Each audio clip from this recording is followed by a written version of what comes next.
Hi guys! So, ayan. Galing tayo sa school kasi nga, ito yung first day na aming brigada eskwela.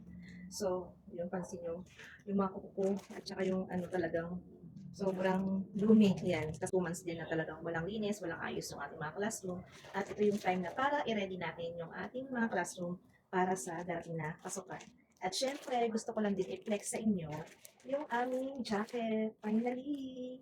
I'm so excited talaga dito. Ayun, nakita ko sa mga pictures ko, suot na nila. Ang ganda talaga ng jacket. Kanina hindi ko to sinukat sa school kasi nga madumi. Sab- Parang ngayon ang linis ko ah. Hindi pa nga ako nakaligo, hindi pa ako nakaano.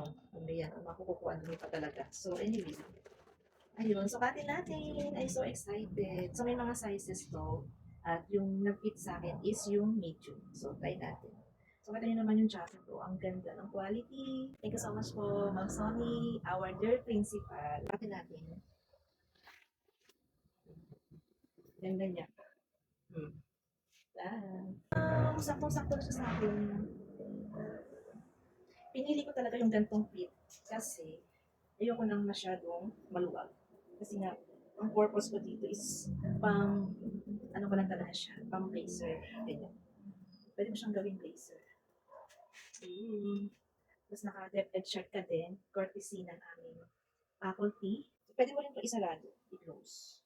Hindi natin kung close. Ayun, pwede din siya. Di ba? Kailangan ko lang mag-diet, ha? Ayan, so kailangan ko lang mag-diet. Kailangan ko lang mag-take ng maraming barley and apple cider para talaga, ano na siya, pwede ko na siyang ma-close. Pero pwede naman pa din. Ayun, ang ganda. Ayan, thank you so much po.